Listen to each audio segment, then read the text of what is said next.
Those who refuse the gift of eternal life are condemned to wander in the darkness of eternal night. Coming this fall from SJS Direct.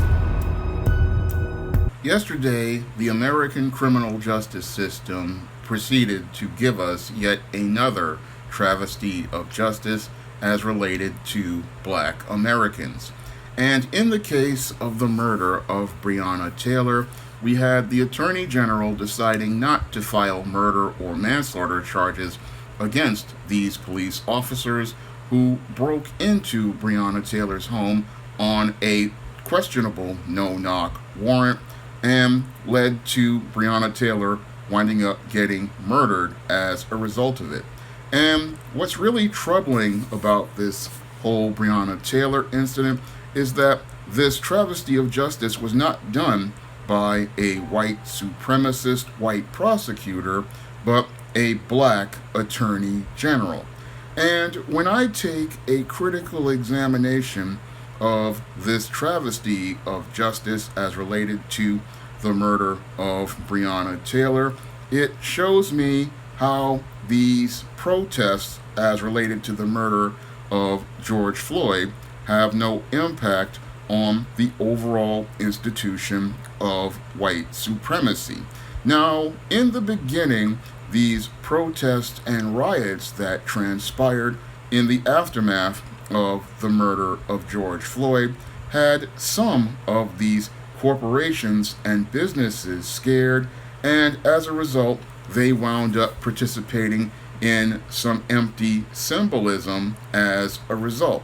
But over the last 90 days of these protests, we have seen this white supremacy institution regroup itself, and now it's looking like it wants to double down, and it's doubling down on its whole institution of white supremacy because it believes that eventually they are going to win at the end of the day. And the reason why they believe they're going to win at the end of the day is because your Black people who are out here are primarily focused on the emotional things like marching, protesting, and rioting, and they don't have a comprehensive plan or a comprehensive agenda to deal with the white supremacists and their Black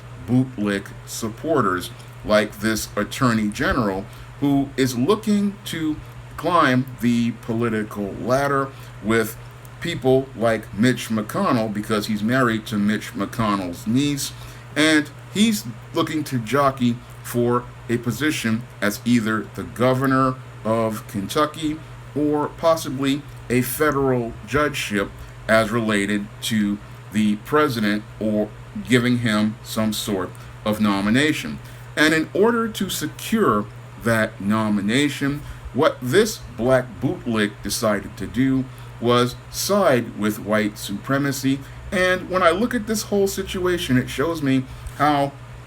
it doesn't matter whether you're on the left or the right. Both of these political parties are all about the same white supremacy, because back in 2012, we had your Attorney General, Eric Holder, who had an opportunity to punish your George Zimmerman, the beta male suburban commando who murdered Trayvon Martin, by filing civil rights charges. And your Attorney General, Eric Holder, instead of holding George Zimmerman accountable for the murder of Trayvon Martin by filing those federal civil rights charges, decided not to do so. And as a result of your Attorney General Eric Holder not doing anything about the murder of Trayvon Martin, we have seen numerous Black men winding up getting either murdered by these rogue police officers, these race soldiers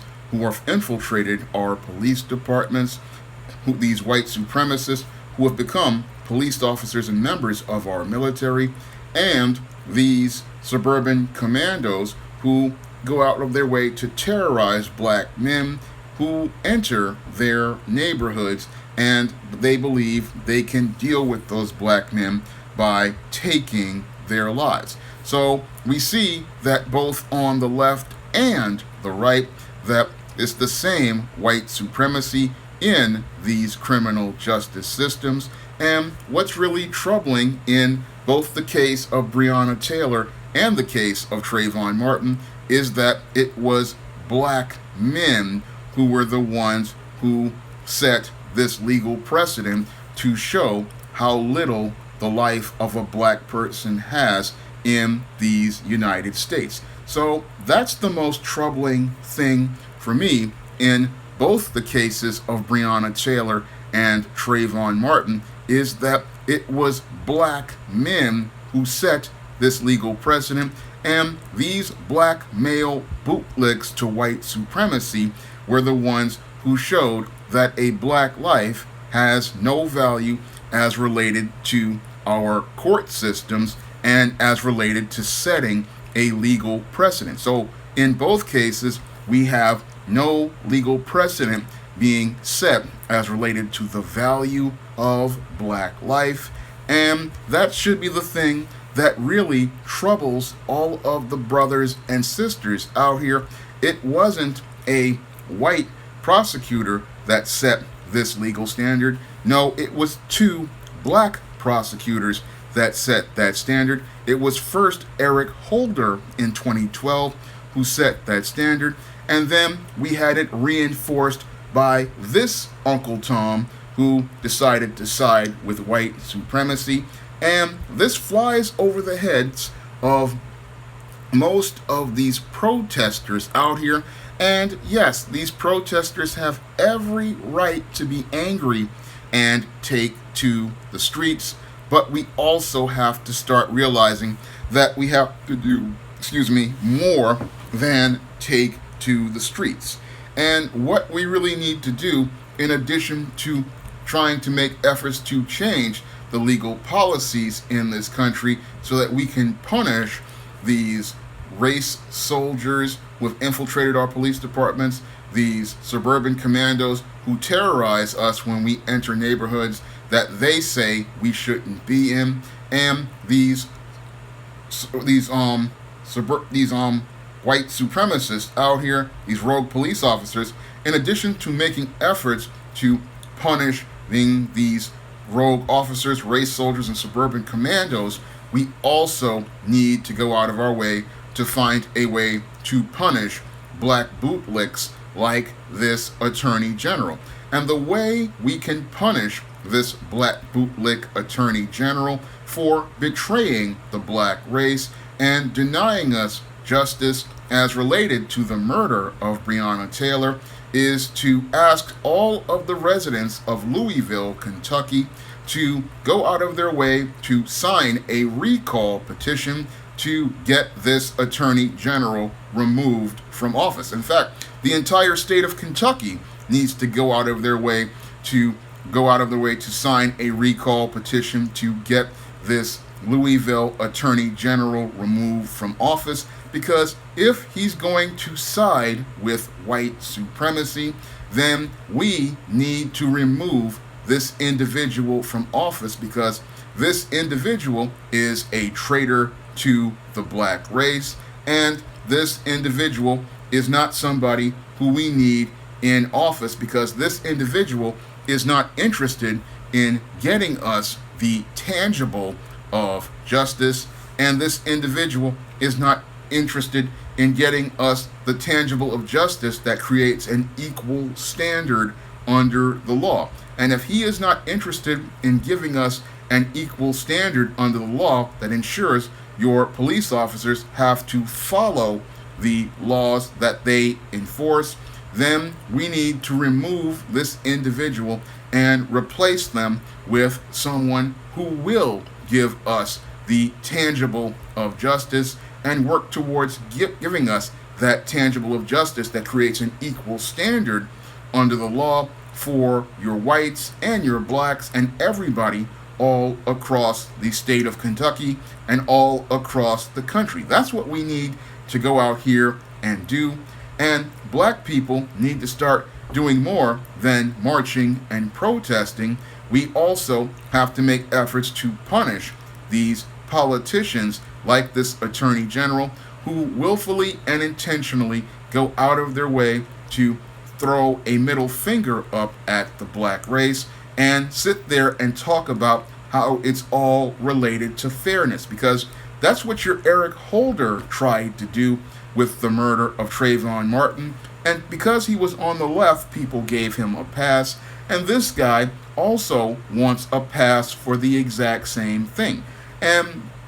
black people, we have to hold these attorney generals accountable, because if they're going to sit there and side with white supremacy, then we need to come after their jobs and get these guys out of office. Because if they're not focused on the tangible of justice, then we need to be focused on getting them out of office and making sure that they get punished for disrespecting the black race and disrespecting the black community. That's the plan that black people need to really focus on as related to the murder of Breonna Taylor. We have to do more than march and protest out here. We have to come up with a comprehensive plan for dealing with these race soldiers and white supremacists. So when I look at this whole situation, there needs to be more done. And it's, again, a travesty of justice that sets a very dangerous legal precedent, because now we see that not only do black men's lives don't matter as related to the murder of Trayvon Martin and George Floyd and many others, we also see that black women's lives don't matter as related to the American legal system. And again, it's really troubling that in both cases, it was a black man who set these legal precedents as related to black life. Now, what's also troubling is how some people are trying to minimize things by saying, oh, Breonna Taylor was involved with drug dealers, Breonna Taylor was involved with pookies, but this isn't really about her being involved with drug dealers or pookies. This is about establishing a legal standard for black people's rights and black people's freedoms in this country, because oftentimes what your police officers will do is get involved with drug addicts and drug dealers in the community, and they will try to use these no-knock warrants and no-knock raids as a way to terrorize people in black communities, because this tool is not about trying to find drugs in the black community. This is a tool that was used to terrorize black people, and this was a tool that was used to declare war on black people as related to the alleged war on drugs in the 1980s. And again, they used a lot of crackheads and drug addicts to go out of their way to terrorize black people in black neighborhoods, to send a message to black people that they had to live in fear. And that's another thing that is related to the tangible of justice. Black people have to start demanding an end to these no-knock raids and these no-knock warrants,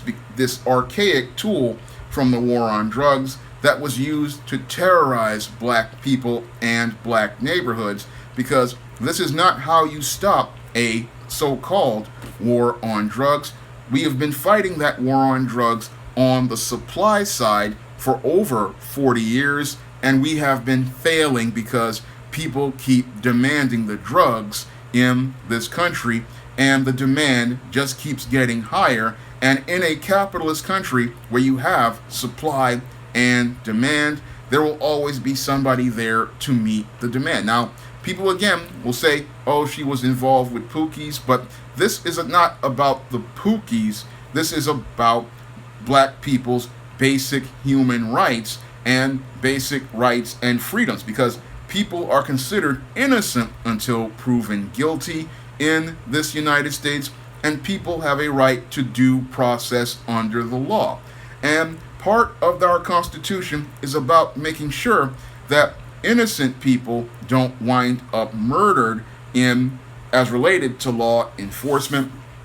And it's about ensuring that black people's rights are protected as we're trying to deal with criminals in our communities. So we want to deal with criminals in our communities, but we want safety, and we also want people's rights to be protected. So this is where the Breonna Taylor case is a problem, because your Breonna Taylor was an innocent person who was murdered as the result of a questionable warrant, where we keep getting these flip-flopping statements from this Louisville department, and we keep getting these flip-flopping statements as related to witnesses and testimony, and all of this is quite questionable for me, because when I look at this and you're not giving me a consistent page from day one, you're showing me that there's something really fishy about this case.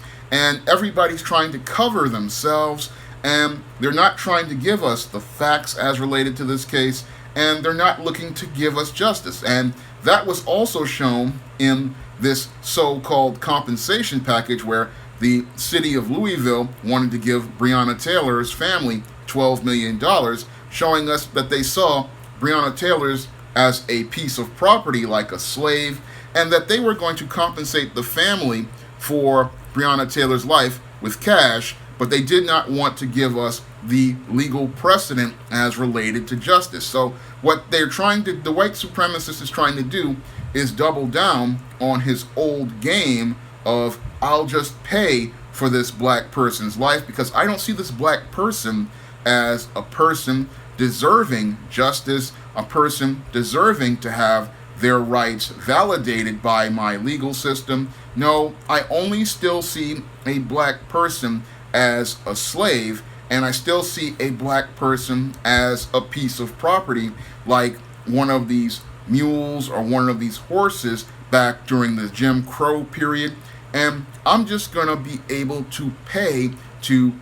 that guy back for whatever happened to that person. And then what I'm gonna do after that is just sweep everything back under the rug and get back to the same old business as usual as related to white supremacy. And black people cannot allow that to happen as related to the murder of Breonna Taylor. No, we have to continue pushing to get justice, because this is about establishing a legal precedent to show that black people's lives have value, and that if you take a black person's life, you will be held to the same standard under the laws of our United States Constitution, and you will be held accountable to the exact same standard of the United States Constitution. Because if you're going to enforce the laws of this Constitution and the states that are under it, you have to be able to follow those laws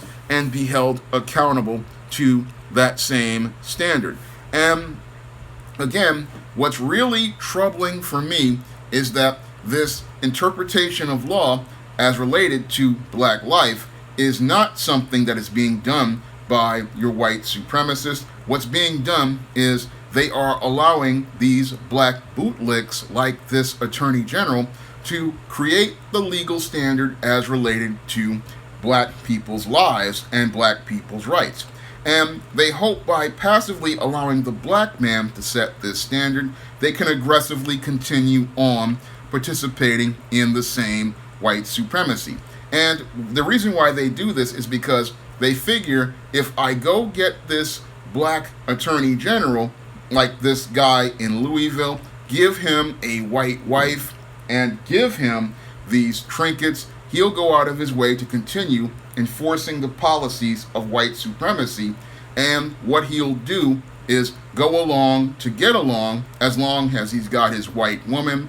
and his house and his car. But what he doesn't understand is that when you set a legal precedent like this, eventually you wind up getting your N-word moment sooner rather than later, because after white supremacy sends you to do their dirty work, eventually they wind up giving you the shaft, and eventually they wind up breaking you sooner rather than later. So you have this guy out here, he's thinking, oh, I'm doing white supremacy's dirty work, it's gonna benefit me, and now, but he doesn't understand that the benefits of supporting white supremacy are only in the short term, and eventually in the long term, after you create the legal standard that shows black people's lives have no value, eventually they show you how worthless you are, and eventually they wind up getting rid of you. And that's flying over the head of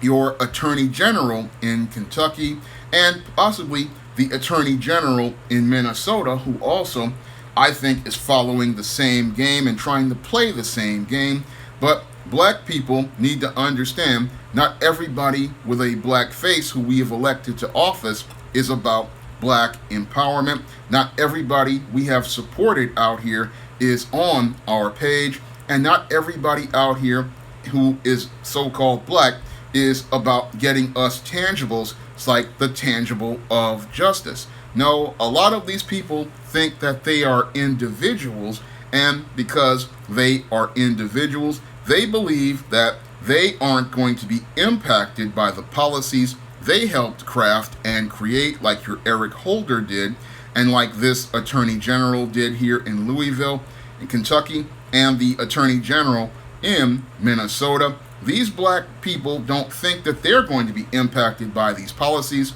They think that they're going to be shielded by these white supremacists. And what they don't understand is eventually these people are going to turn on them. And eventually, once the game gets flipped on them, it's going to be a completely different game. And once they get that moment, as many people say, eventually then they want to come out and talk about they're looking for help. But what happens is, when they forsake the black community, then they wind up out here on their own. And that's another thing we need to do to punish these individuals, is start ostracizing them like we did with Halle Berry and many of these other Hollywood sellouts. Because if these people are not about getting us the tangible of justice, then we should ensure that they are not a part of our community. If they want to be a part of white supremacy, we need to leave them out there with the white supremacists and let them suffer a fate with those white supremacists. What happened yesterday was a complete travesty of justice on the level of the Bill Cosby conviction, and it shows me how deep the white supremacy goes in America and how people are trying to turn the clock back as related to black rights. And sadly, most black people out here, they don't have a new game plan to deal with these new policies. They're sitting there thinking that they can use the old 1960s playbook, but it's time to get a new playbook, and it's time to get some new strategies, because if we don't get some new strategies to deal with these new jack white supremacists and their new jack bootlicks, we're not going to be able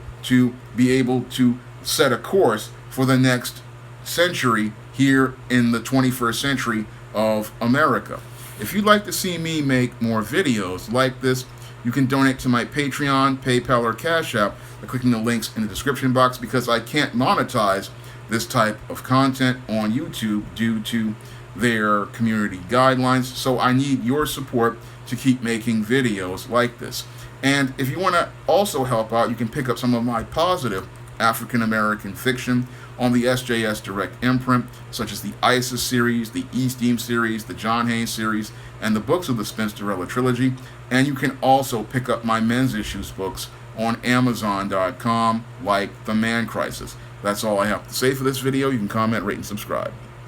Now available in paperback and e-readers, The Temptation of John Haynes. Give in to temptation and pick up this action-packed African American paranormal romance. Get The Temptation of John Haynes in paperback